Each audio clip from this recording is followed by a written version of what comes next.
गंभीर और दुर्भाग्यपूर्ण बात है कि विश्वविद्यालय का जो प्रशासन है उसने शायद भारत का संविधान नहीं पढ़ा। भारत के संविधान की धारा 19 में ये बहुत साफ तौर पे लिखा है, जो धारा 19A है कि हर नागरिक को, हर व्यक्ति को अपनी बात कहने की पूरी तरह से आज़ादी है।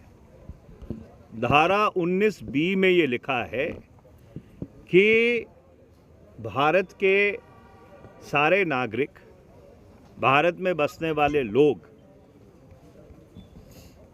एक शांतिपूर्वक ढंग से, एक शांतिप्रिय ढंग से अपनी बात आंदोलन के राही भी कह सकते हैं।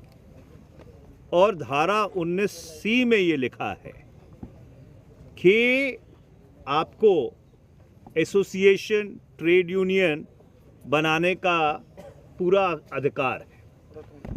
अगर आप धारा 19 को अपने संज्ञान में लें और इसको एक परिप्रेक्ष्य में पढ़ें, इसका ये मतलब है कि भारत में लोक राज की जो नींव है उसको मजबूत करने के लिए लोग अपनी बात बेबाक होकर रख सके, एक मुखर तरीके से रख सके, उस चीज़ को और सुदृढ़ बनाने के लिए भारत के जो संविधान निर्माता थे, डॉक्टर भीमराव अंबेडकर जी, जवाहरलाल नेहरू जी, सरदार पटेल जी, मौलाना अबुल कलाम आज़ाद साहब, इन सब ने और जितने संविधान सभा के सदस्य थे, इन्होंने भारत को एक सशक्त लोकतंत्र स्थापित करने के तौर पर ये संविधान में ये सब कुछ जोड़ा था।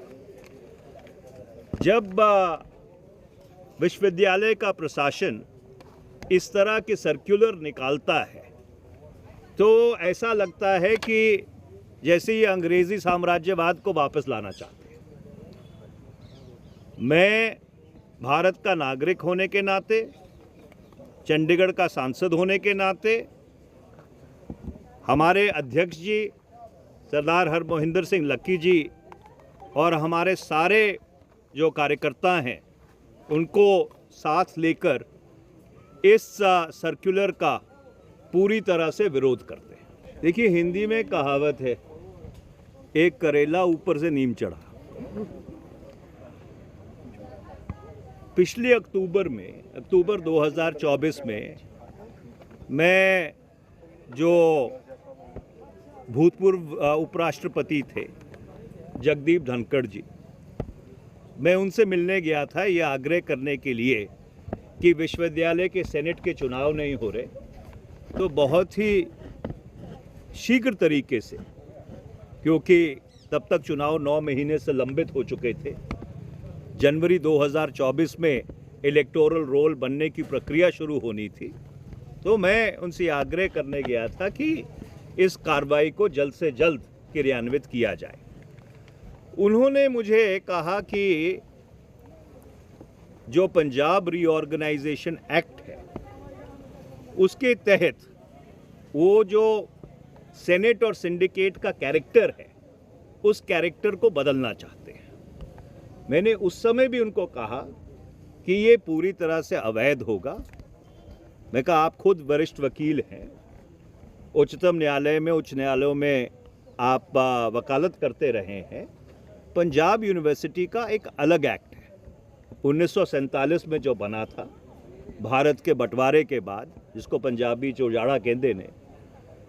और जब बंटवारा हुआ, ये पूर्वी पंजाब बना, तो पूर्वी पंजाब की जो असेंबली थी उसने पंजाब यूनिवर्सिटी का एक्ट पारित किया, जिसको पूर्वी पंजाब के राज्यपाल ने 26 नवंबर 1947 को उसको अनुमति दी थी।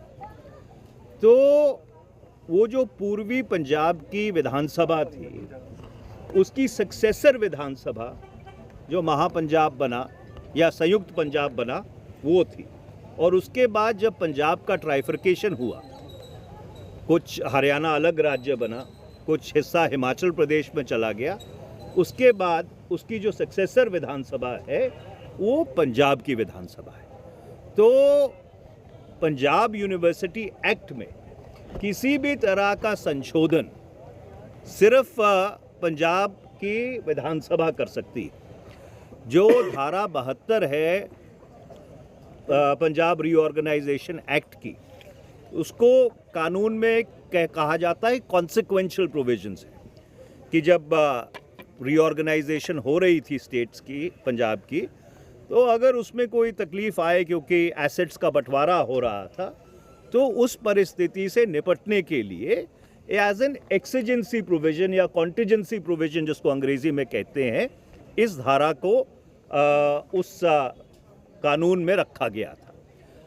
अब 60 साल बाद अगर आप उस अख्तियार का उपयोग करते हुए पंजाब यूनिवर्सिटी की जो सेनेट और सिंडिकेट है उसका पूरी तरह से स्वरूप बदलने की कोशिश करेंगे, वो बिल्कुल ही अवैध है, गैर संवैधानिक है और लोकराज की सभी परंपराओं के खिलाफ है।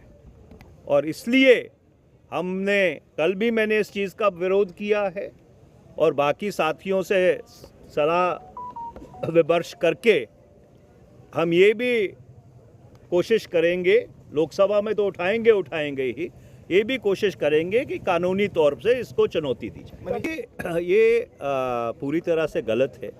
अगर जो डेमोक्रेटिक इंस्टीट्यूशंस हैं, जो लोकराज की संस्थाएं हैं विश्वविद्यालयों में, अगर आप उसको पूरी तरह से ख़त्म करेंगे, उसको नस्ते-नाबूद करेंगे, उसको जड़ से ही उखाड़ने की कोशिश करेंगे, तो एक विश्वविद्यालय का जो फंडामेंटल बुनियादी कैरेक्टर है, आप उसके ऊपर आघात कर रहे हैं।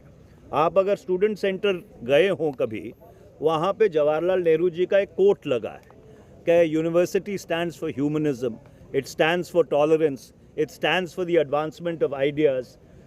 तो एक विश्वविद्यालय का मतलब ये है कि जो यहाँ पे पढ़ने आते हैं वो एक खुले मन से, अगर ऐसे भी कोई ख्याल हैं जो इस्टेब्लिश्ड मेन स्ट्रीम के विरुद्ध हैं, उसको भी वो बेबाकी से रख सकते हैं। That is why universities are created, in order to catalyse thinking, in order to catalyze creative activity. Universities, if they are stifled in this manner and academic freedoms are assaulted and democratic institutions are trampled upon, then that means that you are spelling the death knell of the academic institutions in the country.